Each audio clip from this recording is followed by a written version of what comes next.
Okay, so, uh, Scrapper. Yeah, I guess first thing, I linked the build a second ago, but I will link it again. And I'm going to go through the individual traits, and the order I go through them in will make sense by the time I'm done. So, on alchemy, you're going to want to pick health insurance, which is the bottom one on the first row. Comeback cure, which is the top one in the middle row, and purity of purpose, which is the middle one on the last row. So things that this trait line gives you, you get hidden flask is the base one, which will give you some boons, retaliation, swiftness, might, and fury when you're struck below 75%. That's not really important for sustain build. Health insurance gives you more healing, outgoing healing, while you're using the med kit. That will it also increases the amount of healing that you get from other people. Transmute is one you don't choose, but you'll basically, when you get hit, when you have two or more conditions, you'll convert them into boons, which will be a trend once we get to the end. Comeback cure will give you regeneration whenever you remove a condition from an ally, which is going to happen all the time. So you'll have very high regen uptime. Compounding chemicals heals you when you give yourself a boon, and it increases your concentration, which makes your boons last longer. Purity of purpose changes it so that when you cleanse a condition, it converts it into a boon instead. So not only are you removing conditions from people, you're actually buffing your entire party when you do it. This is the process of what makes Scrapper absolutely OP and essentially a counterplay to Scourges, because they'll be doing the opposite of this, and then you're just flipping those condies right back from those corrupts. Yeah. So we basically Scourges and Scrappers undo each other. So that's the alchemy line, and now I covered that one first to give you that piece. Then you go to inventions. The first trait you get whenever you use a heal skill, which in this case, because of the weirdness of medkit, is your utility skill, which is bandage self. It'll cleanse a condition from 5 allies near you. So whenever you heal yourself, you're cleansing others' condies. Yeah, and remember, those are every condi you clear turns into a boon. So then we get to Overshield, which makes your shield skills recharge faster, and it gives protection to 5 allies, so basically the people in your party. And on top of that, it also reduces, so protection that you receive gives you 40% damage reduction. So that'll be very helpful when I describe bulwark later. Reconstruction enclosure gives protection to nearby allies when you use a heal skill. Again, that'll be bandage self in our case. And again, protection. Oh wait. we're not there yet. Soothing detonation. Heal nearby allies when using a tool belt skill. Your tool belt skills are all of the F1 through F5 skills. So anytime you see a trait that references tool belt skills, it's specifically those function keys. And we'll get to those in a bit. Energy amplifier. Your healing power is increased while you have regeneration. Remember that anytime you cleanse an ally, you gain regeneration. So your healing power, you're going to have that plus 250 healing power fairly often. Then anti-corrosion plating. When you grant protection to an ally, cleanse conditions from them. So if you remember, your shield skills, both of them grant protection to your allies. And anytime you heal, anytime you use Bandage Self, you grant protection to your allies. So you're going to be cleansing conditions from them anytime you do those. And again, those conditions all get turned into boons. So you're flipping conditions to boons constantly. One I think important thing to note is that if you remember all these traits that are selected, they don't list ICDs. That's what makes Scrapper really, really, really good at his job. A lot of times like Carol and Scourges will have 10-second, even Chronos have all these limiting ICDs to their traits. But these ones do not. So Purity of Purpose, the outgoing healing, the procs for proc to cleanses, like there's no ICD on that. So if you're spamming, proc application or something like that, right, you're still going to be cleansing, even if it's within the same 1 second interval or something like that. By the way, you folks, X up if you just join in build, and we'll get as well.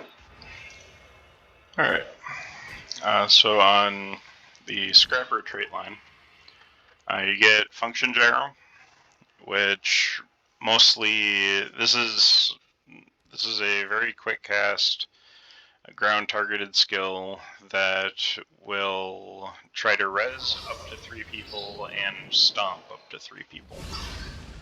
So, but it has very little health. I think it's only like 1200 or something. So it's very easy to kill. So you don't want to drop it, in the middle of a bomb. So it's good, like while we're pushing through people, drop it behind us if we have any downs or if they have any downs. And that'll increase the chance that the gyro survives long enough to res or stomp somebody. Gyroscopic acceleration is the first or the top trait in the first row. That makes your gyros have a much larger radius. It doesn't actually increase the number of allies, but they don't have to be quite so tight on top of you. And it will also give super speed to your allies whenever you pop a gyro.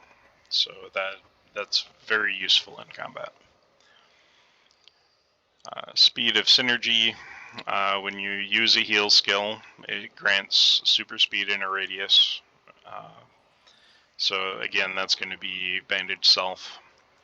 And, so super speed is only really worth it most of the time in the middle of a fight, because it gives a 100% speed boost. Outside of a fight, it's not that it's bad, it's just that it's not, it's like a 36% speed boost versus swiftness is 33%. And there are just much more ready sources of swiftness than using up your kind of oh shit button. Damage dampener. Percentage of all strike damage you take is delivered after a delay. So 20% of the damage you take is going to be spread out over 2 seconds, which, you know, gives you a little extra time to heal yourself, or otherwise mitigate the damage that you're taking. We'll get into that a little more later when we talk about Bulwark and shield skills. Impact Savant. Poochie. Yeah, I'm not entirely sure what the definition of strike damage is. I don't imagine it applies to condition damage. It's probably specifically like you getting hit by something, so presumably power damage versus Condi. Yeah, I think it's specifically direct damage, so physical damage is kind of like that's the neutral thing, not like you said, Condi. And it's, for example, there's a lot of guardian skills that do multiple instances of damage, and so those would each count as multiple strikes. So yeah, it is direct damage. Yep.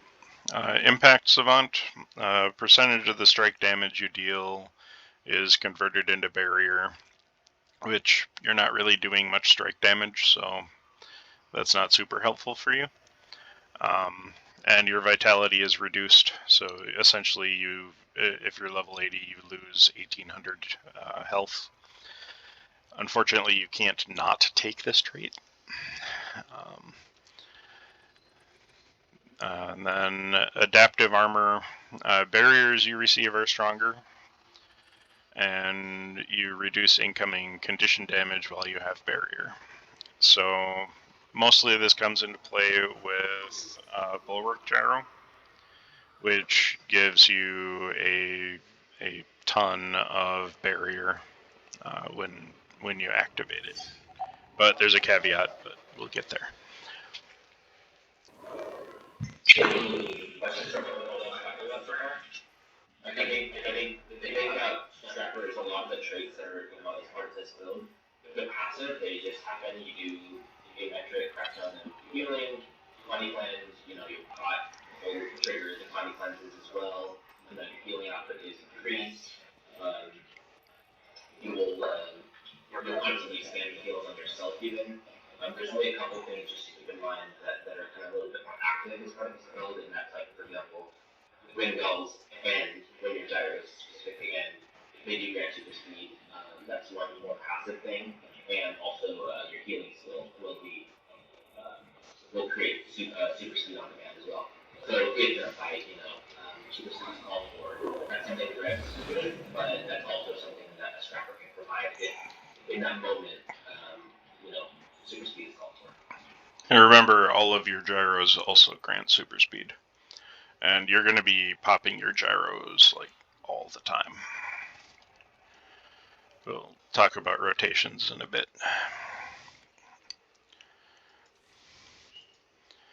All right. Any questions before I go on to skills?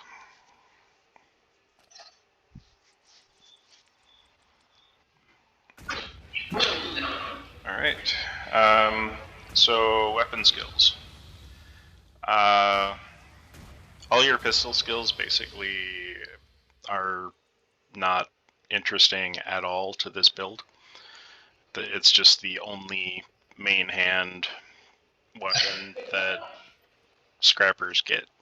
I mean, it's a bummer, but yeah, they just main hand pistol is just kind of useless on this. So you can mostly ignore it. I mean, pistol 3 will do some confusion and blindness, which isn't awful, but yeah. And pistol 1 is a physical projectile 20% of the time, which can be useful in combos, but it's 20% of the time, and you probably have better things to press your buttons on. So magnetic shield 4 is a reflect, and if you hit it a second time, it does some knockback, a little bit of damage, and It is, most importantly, a blast finisher. And that'll be good to remember when we discuss combos in a little bit. I think it's worth noting, coming at that Shield 4, you virtually never want to just have it much. It's always going to get double tap. You're going to use it for its blast finisher and for its knockback. I'm not going to use it for its reflect. It's not very good. You have so many other things in your skill set that you're not going to want to be just sitting in your skill for 3 seconds. You got that duration. You just want to tap. No, Pucci asked, does Shield 4 work to protect Siege? And no, that it does not. In general, in this game, there's not in general. There's no skill on any class that can protect against like a valley, no reflex, no invulns, or anything like that. There's nothing you can do to stop a valley. It has to be other siege that stops siege. That is true for like valleys and like that's like It yeah, it doesn't work on ACs either. It used to way back in the day. I remember Ellie's standing on walls to block like Treb and Katos, but that's long in the past. So moving on, Shield 5. Kind of the opposite of Shield 4. You're not usually going to double tap this one. You're going to want to, so it's a block, and it lasts for 2.5 seconds. If somebody hits you while you're blocking, then they get stunned for a second, which is very nice, but it's actually much more important in combination with Bulwark Gyro, which we'll get to in a sec. It's worth noting that stun, so if you notice, it's stun if they hit you while you're in the active of Shield 5. If you did activate it and it'll daze, however, in this game, stun is actually much better of a RTC than daze. Daze stops you from activating the skill, and stun stops you from activating the skill and from moving. So stun is the best RTC that exists in World War II. So yeah, keep it, I 100% agree with it. The general rule of thumb is you're going to tap skill 5 and you are not going to double tap it. Yep. Yeah, if you get caught in a situation where you're trying to run for it, maybe, but that block is probably better used as a block. So on to Medkit. When you activate that, so most of the time when I'm activating it, so we've got Med Blaster, which is sort of a just basic heal, and it'll heal 5 people. You can spray it. You usually have better things to do than stand around doing this, but if we're standing in siege, taking a lot of damage, then this can be a good way to kind of counteract the arrow darts and things like that.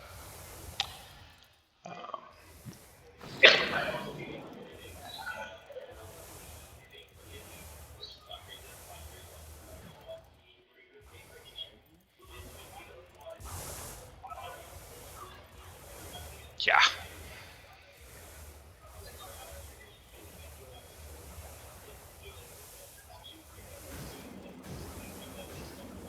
Yep.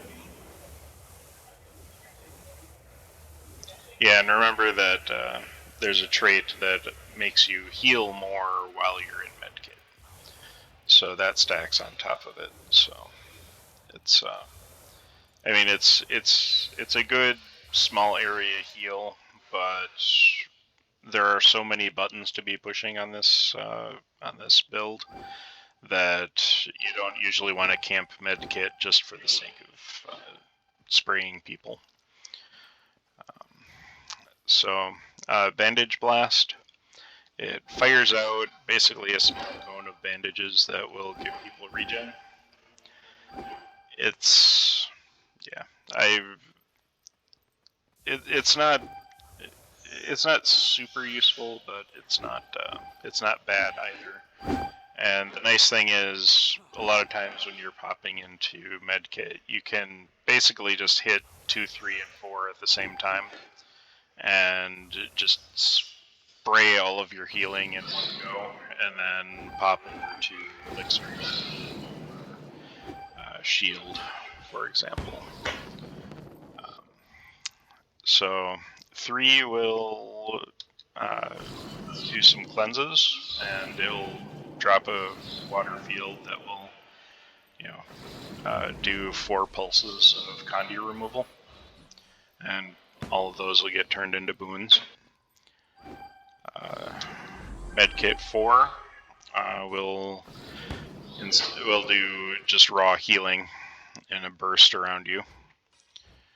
And Infusion Bomb, it's a blast finisher, and it gives swiftness, vigor, and regen.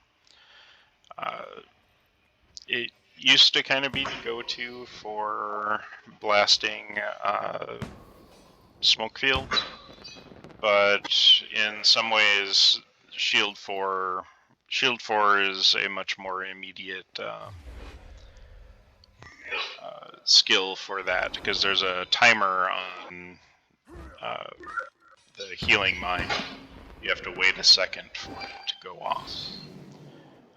Now, that doesn't mean you can't blast a field twice, once with the Infusion Bomb and once with the Shield 4. But it's a little less priority. So go ahead.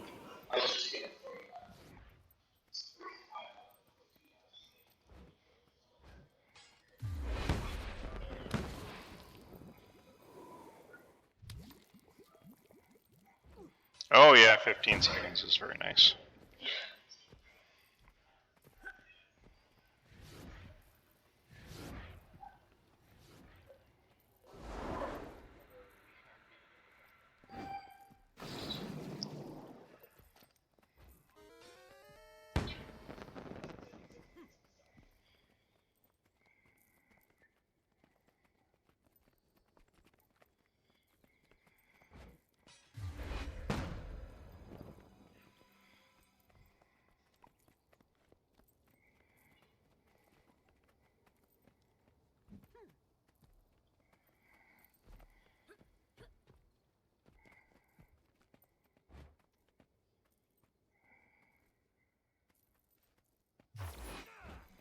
Yep.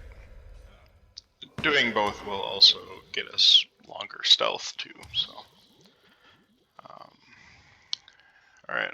So the way I typically use medkit in the middle of a fight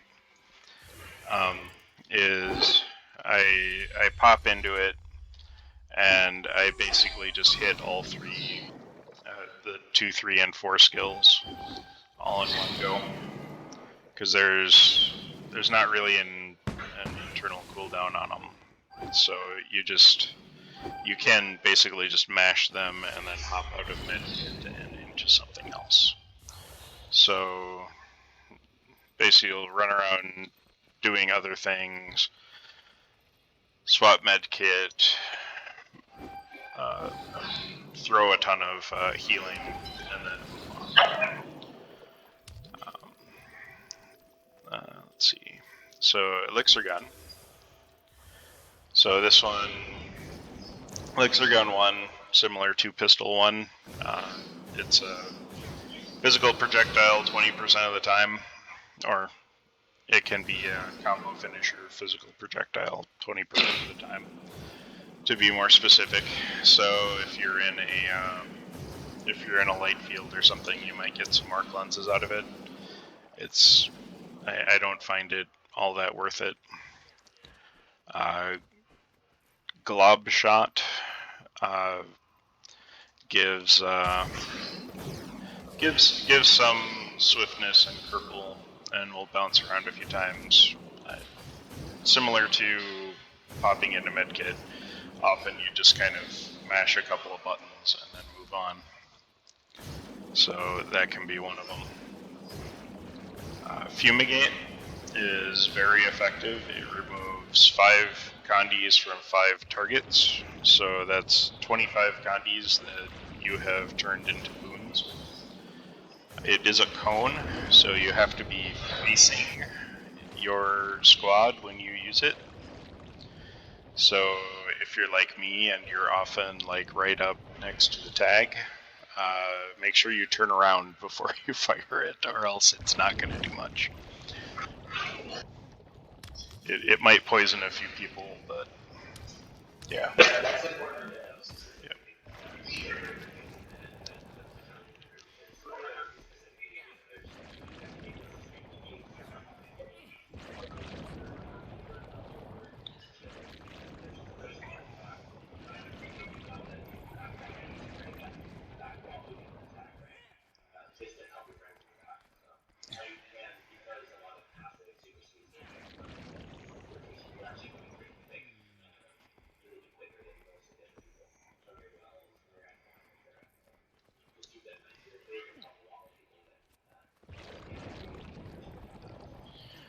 Yep.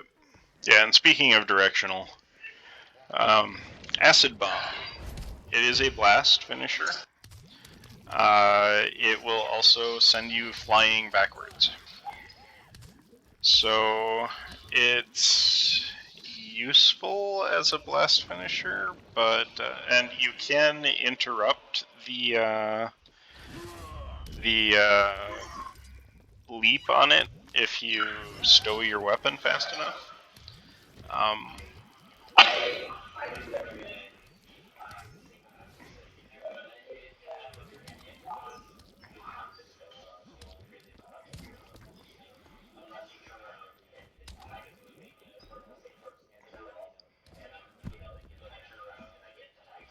Yep.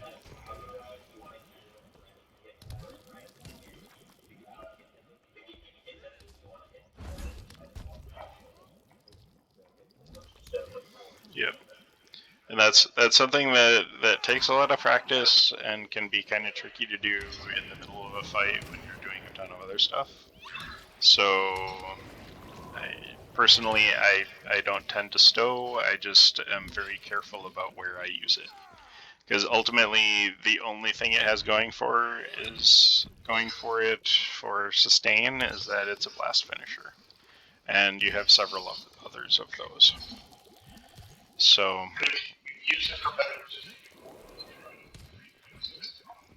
oh, no, it absolutely is good for positioning, but again, make sure you're facing the right direction. Because if you're like me and your camera is not always facing the same direction as your character, then that can be very bad if you hurl yourself into the middle of a bomb or something. So it requires a lot of positional awareness. Let's see, so Super Elixir. This is a good one to throw in front of you. So it cleanses some conditions, it's a light field, and it does heal. So as we're running into a fight, it's good to kind of drop in front of us, and it will pulse 11 times, removing conditions and healing each time. So as we're moving into the enemy, fire it out at the furthest range you can, and we will run directly into it. And then there will be healing waiting for us, and a light field, which can cleanse conditions if you blast it. And keep in mind, anybody can end up blasting those, so other people who are using skills that just incidentally blast are going to be cleansing conditions for you. So it has a lot of advantages there, and it has a pretty good range at 900. So it's very good as we move forward. It can also be good in the middle of a fight if we're at melee range just drop it into the middle of the fight, and our group that's at boon range is going to be standing in that field, getting cleanses and heals. So it's a very good skill. So now we'll move on to the challenging one, Bulwark Gyro.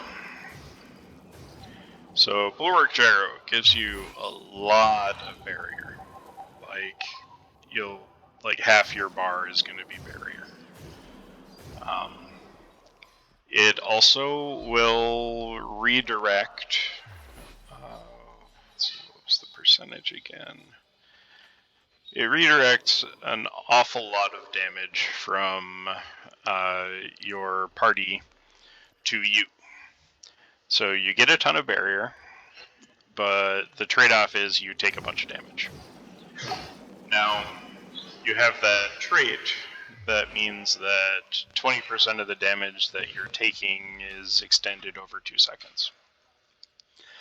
So that helps keep you alive. It's by limited, in other words, you're taking 35% of the damage incoming to other allies. Yes. Each of them. Yep. So here's the challenging part. So you've got all that damage coming into you, which, if you're not ready for it, you are going to splatter. I mean, you will just disintegrate when the bomb hits us. But the trick is, we have ways around that. So hit shield 5, and you're going to be blocking for 2.5 seconds. That damage that's getting redirected to you is blockable. You have a ton of barrier, and anytime you use a shield skill, you're getting protection, which reduces your damage by 40%, because of some of the other traits we took. So never use Bulwark unless static shield is ready, because that's the only way that it will keep you alive in the middle of a bomb. Because otherwise, you'll get overwhelmed by all the damage you take. But the combination of the barrier it gives you, the protection it gives you, and the block means that you'll be able to just shrug off all of that damage, and it might often it means that you don't actually take any damage. It just comes out of your barrier. Now practice that, because you need to make sure that you're channeling that skill, or you're channeling the shield skill, before you pop the gyro. Because if you don't, there's a chance that you'll get stunned, and the gyro is an instant cast. The shield is not. So if something interrupts you, it's going to interrupt the shield, but it's not going to interrupt the gyro, and you'll go squish. So make sure that you see that channel bar before you pop it. Yeah.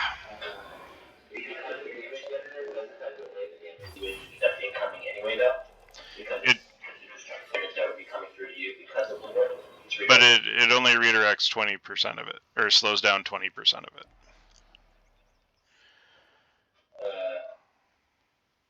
So 20% of the strike damage you take is delivered after a delay. So you're still getting hit by 80% of that damage immediately, and then 20% of it will hit 2 seconds later.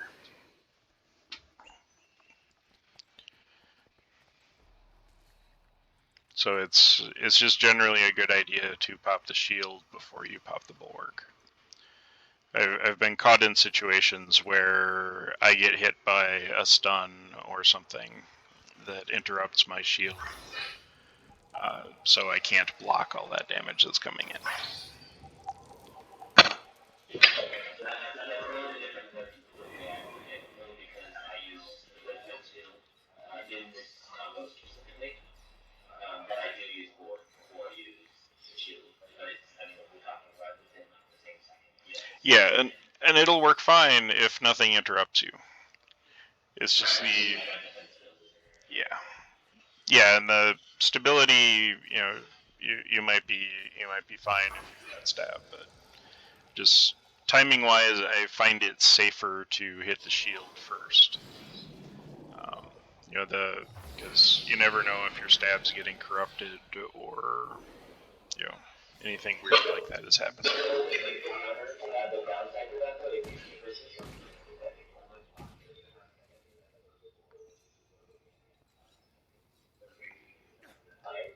That's what I specifically applying for the first second on your friends.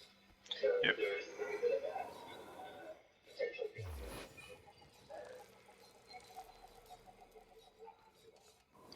Yeah. Yeah, so I find that it's usually better to take the damage on the back end because by then you're into the other skills. And so you've got more healing, more cleanses and stuff coming out. Because a lot of times you're popping the bulwark and stuff on a push, like right as you're moving into people. But yes, that's a good point. Defense field is also another way to do that. But I mean, you have 5 seconds of bulwark and 2.5 seconds of shield, so you're going to be taking some damage at the front or back. It's so I don't know. I find it more comfortable to resist that at the front than at the back. But it's regardless, it is very important to practice the timing of those things because you know without the shield, bulwark will kill you.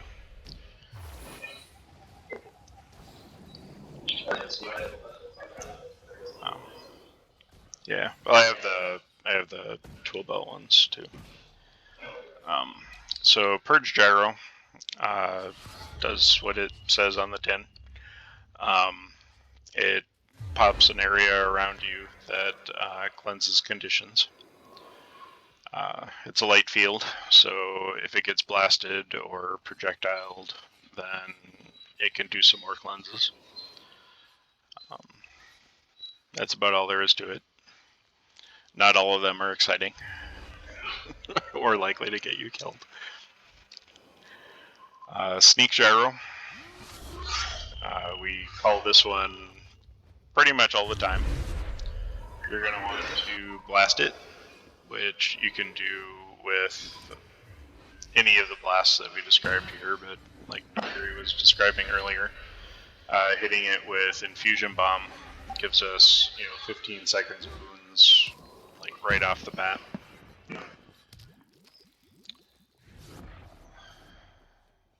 And that's again kind of one of those that does what it says.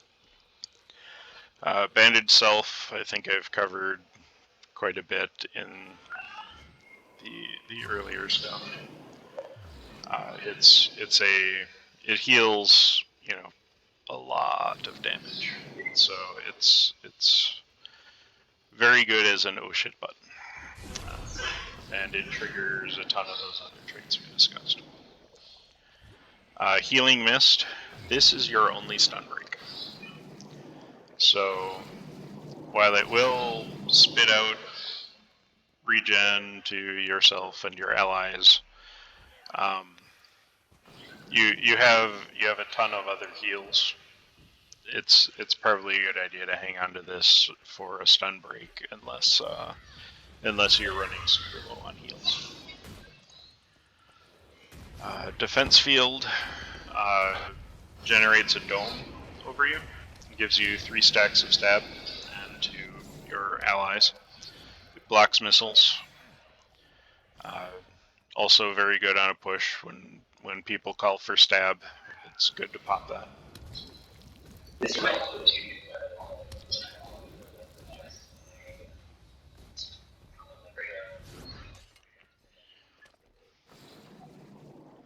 Yeah, it doesn't reflect, but it does block. Then chemical field. I mean, you're not here to do damage, but it's a 0 sec. It's instant cast, so you may as well just randomly drop a poison field. I mean, it reduces their healing effectiveness and is a combo field, so it's not bad to use, but yeah, just hit it when it's up. It doesn't cost you anything to use. It just doesn't do anything.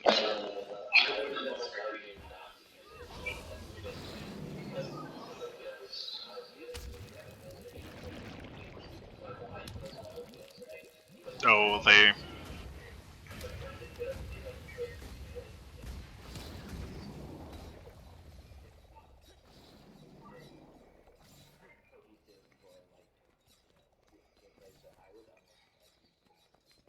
Oh, yeah, that makes sense.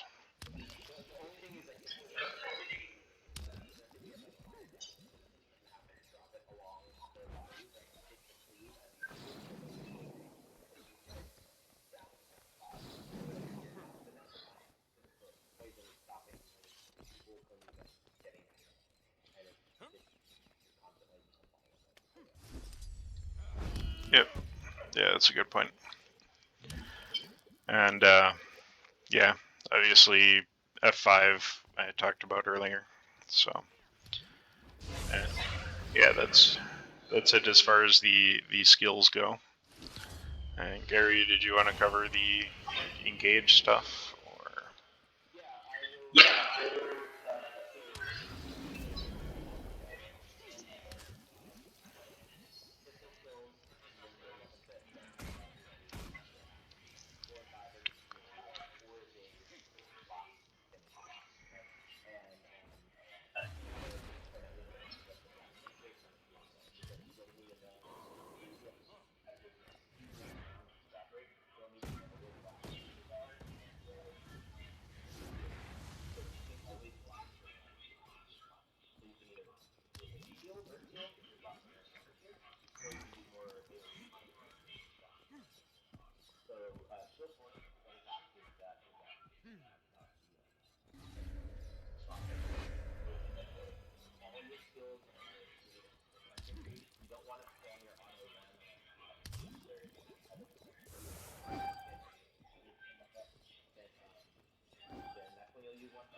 And it's also it's kind of intimidating, uh, all the stuff that we covered, but I find that it's easier if you kind of think of it as, instead of like one big rotation, think of it as a bunch of smaller rotations that you can do as stuff is available.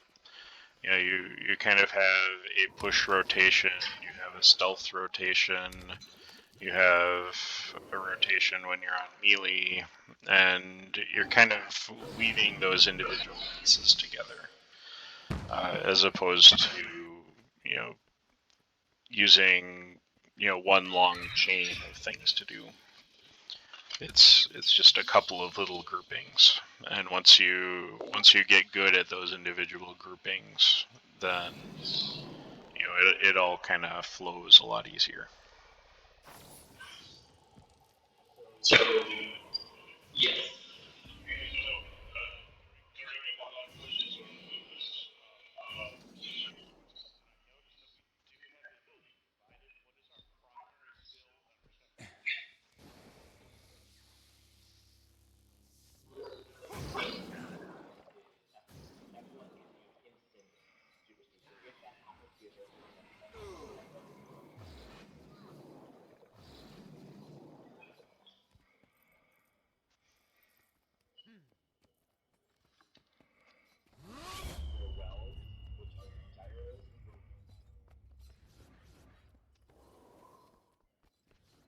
Yeah.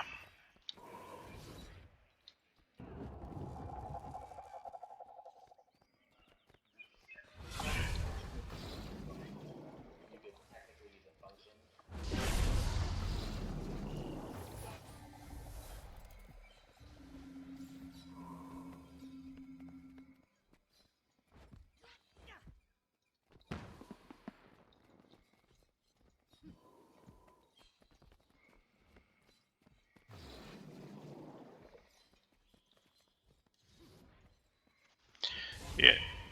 Yeah, and on on a push at that initial engage when we're not in combat yet, if he's calling for super speed, that's usually more of like a rev thing. Um,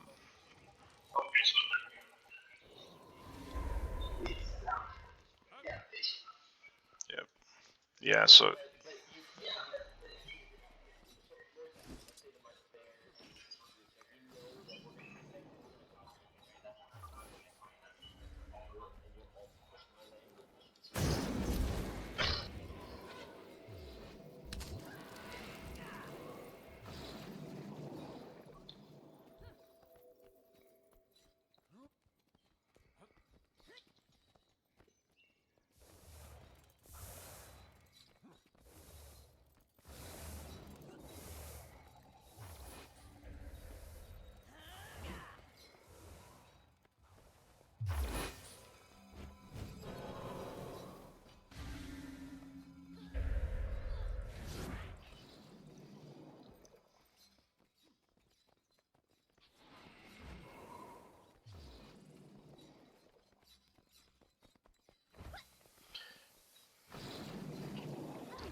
yeah,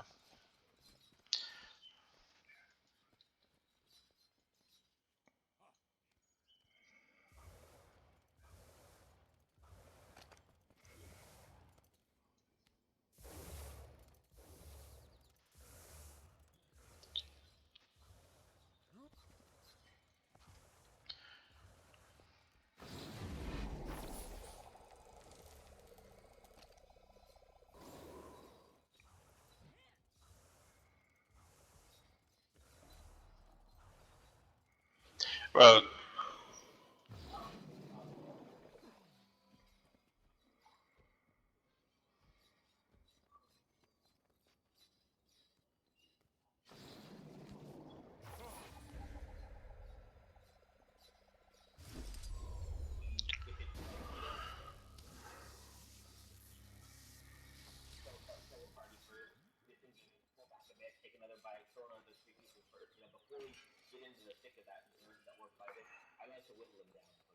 And if that's the case, of course, they're not going to have heavy costs for forward, because at some point they are going to change, and that's when you need to use those gyros. Those Proton Bulwarks are perfect for melee for significant, heavy, heated engagements. If we're posturing out, med kit should be what you're kind of camping for that and heal.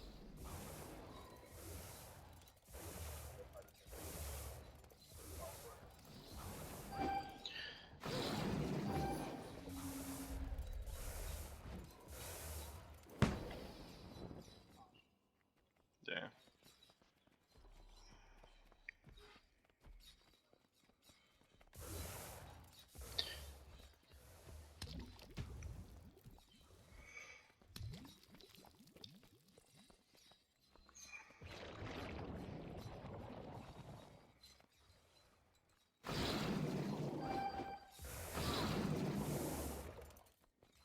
Whether it's cleansing heal, skill 3 hit,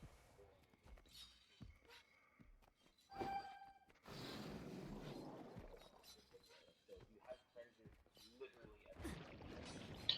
Yeah. I remember so Bandage Self only heals you.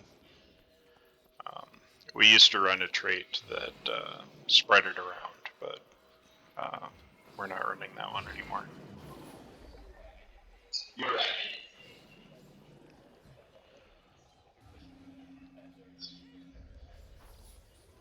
Yeah. Yeah. When we're on a push though, so frequently you'll throw out that infusion bomb and you get swiftness. I think what we had determined at one point is that super speed wasn't enough of a gain over swiftness. That we're usually using super speed outside of combat. But that might vary by commander a bit.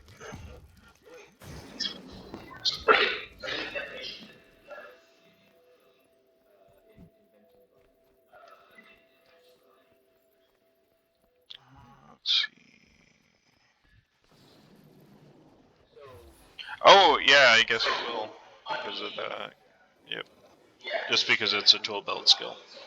So yeah, I stand corrected. Yep.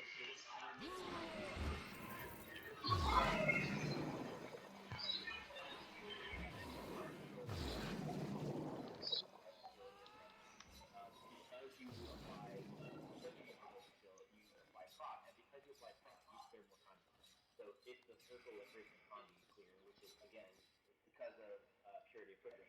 Literally all of those concepts. Yeah, purity of equipment is absolutely going to be nerfed in some time until. Yeah, just all of those traits. It's insane. Well, that's so. NG has kind of always been about the weird combos. If you have the right selection of traits, then a ton of stuff will go off at once. But someone asked earlier about hammer, and we did run hammer for a while, but the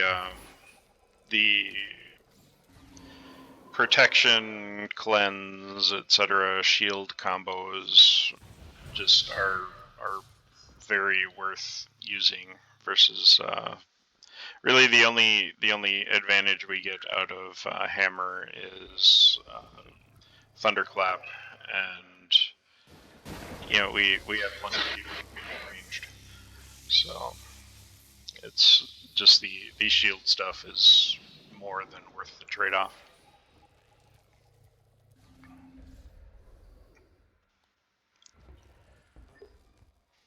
And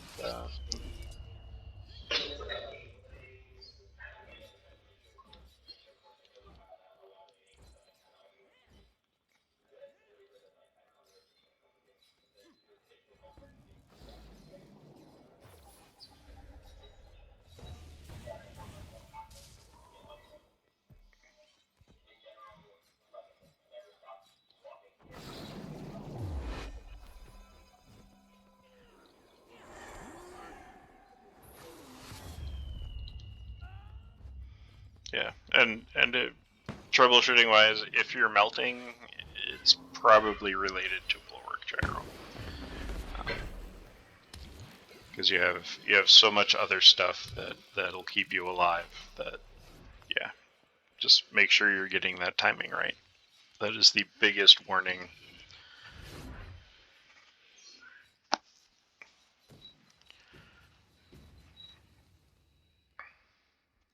All right, are we set? Any other questions?